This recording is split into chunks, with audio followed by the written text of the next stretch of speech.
तब तो आपको फ्री में चाहिए। और जो फ्री में दे रहे हैं वो ले नहीं रहे। तो आप समझने की कोशिश करिए कि इसमें बड़े भ्रष्टाचार की बू है। ये कहते हैं कि रास्ता रोकना, हाईवे को रोकना गुनाह है। अगर आम आदमी कोई भी अगर रोकता है तो उस पर FIR होती है। अब सरकार खुद रोक रही है, अब कुछ सुनने वाला नहीं है। शंकर ज्वेलर्स सिरसा, भरोका वाले शिशपाल सुथार व हवा सिंह सुथार का मशहूर हॉलमार्क ज्वेलरी शोरूम। हमारे यहाँ सोने व चांदी के आभूषण हर समय तैयार मिलते हैं और ऑर्डर पर भी तैयार किए जाते हैं। शंकर ज्वेलर्स, PNB वाली गली, रूड़ी बाजार, सिरसा। अधिक जानकारी के लिए संपर्क करें 9466732005 या 9416388442। नमस्कार, स्वागत आपका के हरियाणा पे। मैं हूं आपके साथ रमेश जाखड़ और इस वक्त मैं मौजूद हूं सिरसा में और कालांवाली से जो विधायक हैं शिशपाल केरवाला, कांग्रेस के विधायक हैं, वो अभी मेरे साथ मौजूद हैं। हाल ही में विधानसभा सत्र जो है वो हुआ था और उसमें विधानसभा में जो है वो काफ़ी मुद्दे कालांवाली विधानसभा क्षेत्र के लोगों के लिए रखे थे, उठाए थे। तो उन पर जो है वो क्या कुछ सरकार की ओर से प्रतिक्रिया रही? क्योंकि अगर बात करें तो मुद्दे जो उठा दिए थे उसमें जो है वो काम करने का आश्वासन जो है वो दे दिया गया था, लेकिन उसके बाद रिटर्न में क्या कुछ जो है वो इनके पास उसका समाधान आया, वो तमाम मुद्दों पे चर्चा करेंगे विधायक जी से। शिशपाल जी, सबसे पहले तो हम ये जानना चाहेंगे कि आपने फग्गू गांव में जो पशु मेला है, क्योंकि किसान से जुड़ा हुआ ये मुद्दा है और वो जो बंद किया हुआ है उसको लेकर के जो सवाल उठाया था, उसमें जो है वो कोई रिटर्न में उनका जवाब आया या आने वाले समय में कब तक खोले जाने की संभावना है? सबसे पहले तो मैं सभी के हरियाणा के श्रोताओं का धन्यवाद करना चाहूँगा कि वो आपके साथ जुड़े रहते हैं। और दूसरा, जो आपने बात फग्गू मेले की उसके अंदर रिटर्न के अंदर जो संसद, जो हमारे विधानसभा के अंदर जो भी कार्रवाई होती है वो सब तो बोले जाते हैं, परंतु हर चीज़ रिटर्न में होती है। उसके अंदर जो मंत्री जी ने आश्वासन दिया कि हम, आप रेजुलेशन दे दीजिए और हम उसको करने जा रहे हैं, तो पंचायत की तरफ से रेजुलेशन तैयार है और वो 1-2 दिनों में दे के आएंगे और उसके बाद कार्रवाई उनको करनी पड़ेगी। जो रही बात वहाँ पे ये बंद क्यों किया गया, वहाँ पे एक बड़ा भ्रष्टाचार की बू आ रही है, जिसमें कई भारतीय जनता पार्टी के नेताओं के भी नाम हैं और उन्होंने जिस मंशा से बंद किया कि क्यों बंद करवाया, ये कई प्रकार के सवाल खड़े होते हैं। और हमने, क्योंकि वहाँ पशु व्यापारियों ने मेरे पास मिलके मेरे से कहा कि आप इस मुद्दे को रखें और हमने उन मुद्दों को रखे। ये सिर्फ किसी व्यक्ति विशेष के लिए नहीं है, ये तमाम जो पशु व्यापारी हैं उनके लिए और पूरे सिरसा फग्गू के लिए ये पूरा जो बोलना था मेरा वो इसके लिए था, ना कि किसी एक व्यक्ति को फायदा देने के लिए था। तो ये कहना है कि अभी सरकार को ये करना पड़ेगा, क्योंकि विधानसभा के अंदर आश्वासन दिया गया है।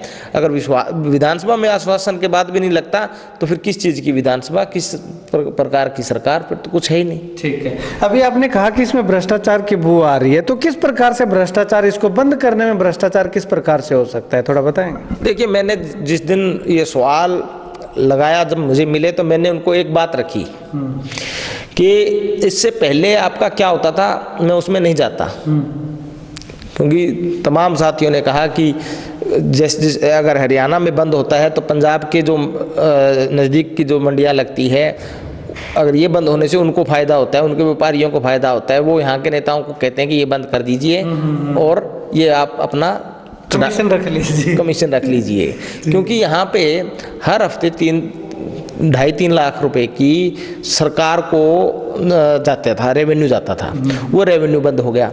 और मुझे आज तक ये समझ में नहीं आता कि सरकार ने ये डिसीजन लिया क्यों। ज़मीन फ्री मिली हुई है, जो जिस ज़मीन पे चल रहा है वो कोई किराया नहीं लेता। अब सरकार कहती है कि नहीं, एग्रीमेंट कीजिए, किराया लीजिए। ये पहली बार देखा है कि सरकार पैसा दे के काम चलाना चाहती है। नहीं तो अभी ये आप समझिए, जो जितनी नहरें बनती हैं तो मुख्यमंत्री जी की तरफ से घग्गर की नहरों के लिए बोला जाता है कि अगर किसान फ्री में देता है ज़मीन तो हम कर लेंगे, तब तो आपको फ्री में चाहिए। और जो फ्री में दे रहे हैं वो ले नहीं रहे। तो आप समझने की कोशिश करिए कि इसमें बड़े भ्रष्टाचार की बू है। और ये पूरा जो 5 साल गया है, ये भ्रष्टाचार और जंगलराज कमीशन खोरी में गया है इनका। ये जनता सब देख रही है। विधायक जी, इसके अलावा और कौन कौन से मुद्दे ऐसे हैं जो प्राथमिक तौर पे आपने उठाए थे और उनका जो है वो रिप्लाई जो है वो पॉजिटिव में आया? देखिए, पॉजिटिव में कुछ का पॉजिटिव में हम कह सकते हैं कि इस फग्गू वाले मामले में बोला पॉजिटिव गया है, रिजल्ट क्या आता है हम देखेंगे। दूसरा, हमने एक सवाल ये लगाया था कि गुरुद्वारा प्रबंधक, हरियाणा गुरुद्वारा प्रबंधक कमेटी का चुनाव कब हो रहा है, डिले क्यों है? तो उसके ऊपर जो सरकार का जवाब आया कि मैं आपको ये बताना चाहूँगा कि सवाल लगने के बाद उन्होंने डेट निकाली और फिर कैंसिल कर दी, और वही जो ब्यौरा है उन्होंने सदन में रखा कि हमने इसलिए चुनाव नहीं कराया कि बच्चों के पेपर है, या हमने एक बार नोटिफाई करके डिनोटिफाई कर लिया, इसलिए हम बाद में चुनाव कराएंगे। प्रॉपर उनका कोई जवाब नहीं था। ठीक है। उन्होंने बताया कि 2,90,000 के करीब समथिंग ऐसा आंकड़ा था कि इतने वोट बने हैं, ये हमारा था। दूसरा एक बड़ा सवाल था कि आपने किसान जो आंदोलन पंजाब से उठ के पूरे हरियाणा में भी ये चल रहा है, आपने रास्ते रोक दिए। आपने अंदर के रास्ते क्यों रोक रखे हैं? आपने बॉर्डर के रोकने थे, वो भी नहीं रोकने चाहिए, आपने अंदर के रास्ते भी रोक लिए। हमने कहा कि हर प्रकार से दिक्कतें आ रही है, परेशानियां आ रही हैं, ये किस प्रकार का आप बोलते हैं? आप ये कहते हैं कि रास्ता रोकना, हाईवे को रोकना गुनाह है। अगर आम आदमी कोई भी अगर रोकता है तो उस पर FIR होती है। पीछे आंदोलन में किसानों ने रोका था तो मामले दर्ज किए। अब सरकार खुद रोक रही है, अब कुछ सुनने वाला नहीं है। अगर कोई कहता है कि आपने रास्ते रोके हैं तो उस पर गोलियां चलाई जाती हैं। मुख्यमंत्री जी छाती ठोक के कहते हैं मैं किसान हूँ, वहाँ छाती ठोक के कहते हैं मैं किसान हूँ, यहाँ किसानों की पीठ ठोक रहे हैं। ये दोगला चेहरा था, हमने उसको बेनकाब करने की कोशिश की। और उसके अलावा चाहे बात हो, हमने बात ये रखी कि इन्होंने कहा कि हमने ब्याज है वो माफ़ कर दिया कर्जे का। हमने मुख्यमंत्री जी से एक बात कही कि आपने एक डेट रख दी कि 31 मई तक आप पैसे भरिए। पैसे किसानों के पास होते तो वो ब्याज भी दे देते, एक बात। दूसरा, आप ये कहिए कि ब्याज माफ़ है, आप मूल है आप 6 महीने में भरिए, साल में भरिए, आपका ब्याज माफ़ है। ऐसा नहीं है, जो 31 तारीख तक भरेगा उसी का माफ़ है। पर इतना ही सरकार को बेनिफिट है, वो जितना किसानों की जेब से पैसा निकाल के ये सरकार अपने खाते में डालना चाहती है, और ये बड़े बड़े उद्योगपतियों को वो पैसा है वो कर्ज में देना चाहती है और उनका माफ हो जाता है।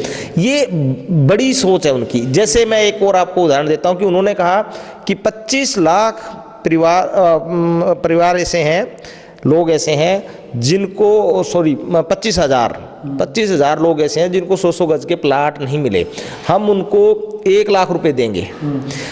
पर कब देंगे, डेट क्या दिया उन्होंने? 31 सितंबर। परंतु 31 सितंबर तक तो सरकार रहेगी नहीं। 31 सितंबर को तो आचार संहिता होगी, कोड ऑफ कंडक्ट होगा, 20 अक्टूबर के करीब चुनाव होना है, 35 दिन पहले 40 दिन पहले कोड ऑफ कंडक्ट हो जाता है। तो ये भ्रामकता ये पहुंचाई जा रही है लोगों के पास। तो हमने उनको ये कहा कि आप ये स्पष्टीकरण दीजिए, जिसमें सरकार कोई स्पष्टीकरण नहीं दे पाई। और हमने तमाम मुद्दे, चाहे यमुना का पानी है वो राजस्थान को दिया जा रहा है, आप जब हरियाणा के पास पानी की कमी है आप आगे बांट रहे हो, हमारा पानी पंजाब से वो लेके नहीं आ रही, तो कहीं भी स्थिति स्पष्ट नहीं। तो तमाम हमने मुद्दे रखे। और कालांवाली के लिए भी हमने, चाहे कॉलेज की मांग हो, चाहे घग्गर के पानी की डिमांड हो, हमने गांव की फिरनियों को पक्का किया जाए, ये तमाम बातें हमने ये रखी है विधानसभा के अंदर। और चाहेंगे कि अब तो लोकसभा चुनाव आने वाला है, तो उसके बाद कुछ कर जाए जाते जाते, वरना ये विदाई का टाइम है और हरियाणा की जनता भारतीय जनता पार्टी को विदाई देने के लिए तैयार है। विधायक जी, अब इसमें सबसे बड़ा सवाल यही है और अहम मुद्दा भी है, जो पुल रोक रखे हैं खैरेका, जो कि आपके कालांवाली विधानसभा क्षेत्र में आता है, वहां से रोक रखा है। इसके पीछे की अगर बात करें तो खुइया मलकाना से रोक रखा था, अब इनको हालांकि वन वे कर दिया गया है। तो इन पे जो है उनका क्या जवाब आया, क्यों रोक रखा है, कब तक खोला जाएगा? क्योंकि यहाँ पे तो किसान आए नहीं, और जो किसान आए थे वो यहाँ पे रुके नहीं, वो तो खनौरी बॉर्डर पे चले गए। तो इनको रोकने का मकसद क्या लगता है आपको, सरकार की ओर से क्या जवाब आया? देखिए, सरकार की तरफ से कोई जवाब स्पष्ट तौर पे उन्होंने कोई जवाब नहीं दिया। उन्होंने जवाब देने से ही भाग गई वो तो जब हम ये जवाब मांगते हैं तो वो तो ये कहते हैं कि हम किसानों के हितैषी हैं। तो मैंने कहा लठ मार के कैसे हितैषी हो सकता है, डंडे मार के कैसे हितैषी हो सकते हैं। जब हम ये बार बार सवाल करते हैं कि अपने रास्ते बंद क्यों कर रहे हैं, तो वो कहते हैं कि नहीं, हम रास्ता बंद नहीं कर रहे, हम कानून व्यवस्था बना रहे हैं, हमने कानून का राज लेके आ रहे हैं। तो कानून के राज में नफे सिंह राठी जी को सरेआम गोली मार दी जाती है, जो माननीय हमारे एक्स विधायक थे। कल ही एक जींद के एक लड़के को कल सरेआम गोलियों से भून दिया गया। कालावाली में तमाम हमारे व्यापारी है, सिरसा से तमाम व्यापारियों से फिरौती मांगी जा रही है। हमने तमाम बातें की कि कानून व्यवस्था तो आपकी फेल है, आप किसानों पे क्यों अत्याचार कर रहे हैं, परंतु इसका कोई भी जवाब वो नहीं दे पाए। ठीक है, तो आने वाले समय में क्या लगता है कि जिस प्रकार से विधानसभा के पटल पे जब जवाब नहीं दे पाए तो जनता तो जवाब मांगेगी, क्योंकि चुनाव के समय में जाएंगे लोगों के बीच में, तो क्या लगता है जनता का कैसा रुझान रहने वाला? देखिए, जनता का रुझान जैसा बीजेपी का रुझान है वैसा ही रहेगा। जिस प्रकार से अब ये डंडे लेके किसानों के पीछे भाग रहे हैं बीजेपी वाले, आज उनके पीठ पे डंडा लग रहा है।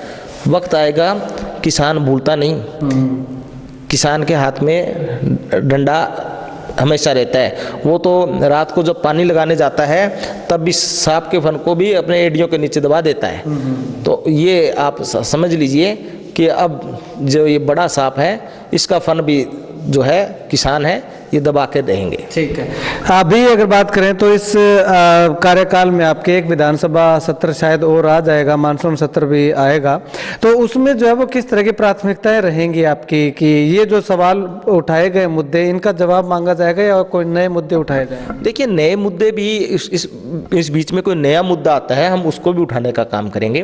और अगर इस सेशन में जो आश्वासन दिए गए हैं अगर वो पूरे नहीं हुए तो उसका जवाब भी मांगा जाएगा। कमी कहीं भी नहीं रहेगी। हर एक मुद्दे पे, कालांवाली के हर एक इशू पे हम मजबूती से विधानसभा के अंदर लड़ते आए हैं और लड़ेंगे। ठीक, शुक्रिया बातचीत के लिए। शिषपाल केरवाला हमारे साथ मौजूद थे, तो इनसे बातचीत हमने की और इनका साफ तौर पे कहना है कि इन्होंने काफ़ी मुद्दे जो है वो जो किसान परिवार से संबंधित मुद्दे हैं वो विधानसभा के पटल पे रखे और उनमें से कुछ एक मुद्दों का तो जो है वो पॉजिटिव रिप्लाई आया, लेकिन रिप्लाई अभी तक आया मौखिक रूप से, रिटर्न में अभी नहीं आया। रिटर्न में आएगा तो वो क्या कुछ इम्प्लीमेंटेशन उस पर होती है वो आने वाला वक्त बताएगा। लेकिन सबसे अहम मुद्दा जो है कि ये रास्ते क्यों रोक रखे हैं, NH9 यानी कि नेशनल हाईवे को जो है वो सरकार ने रोक रखा है, प्रशासन ने जाम कर रखा है, और उसको लेकर के जो है वो किसी भी तरह का कोई रिप्लाई जो है वो शिषपाल केरवाला का साफ तौर पे कहना है कि नहीं आया। अब ऐसे में जवाब क्यों नहीं आया, क्या सरकार यहाँ पे सही है या गलत है, क्या वाकई में सरकार को किसानों की चिंता है जिसके मद्देनजर जो है वो ये रास्ते रोक रखे हैं ताकि किसान जो है वो आगे दिल्ली की ओर ना जा पाए? तो आपकी क्या कुछ राय है कमेंट सेक्शन में कमेंट करके जरूर बताइएगा। और NH9 को बंद करने को लेकर के सरकार को कितना भारी नुकसान जो है वो भरना पड़ सकता है, आसपास के लोगों को कितनी ज्यादा मुश्किलों का सामना करना पड़ रहा है, वो भी कमेंट सेक्शन में कमेंट करके जरूर बताइएगा। और लगातार जो है वो वीडियोस देखने के लिए के हरियाणा यूट्यूब चैनल को सब्सक्राइब कीजिएगा और फेसबुक पेज को लाइक कीजिएगा, फॉलो कीजिएगा और इस वीडियो को जितना ज्यादा हो सकता है शेयर कीजिएगा। कैमरा से बिट्टू माइल के साथ रमेश जाखड़, के हरियाणा।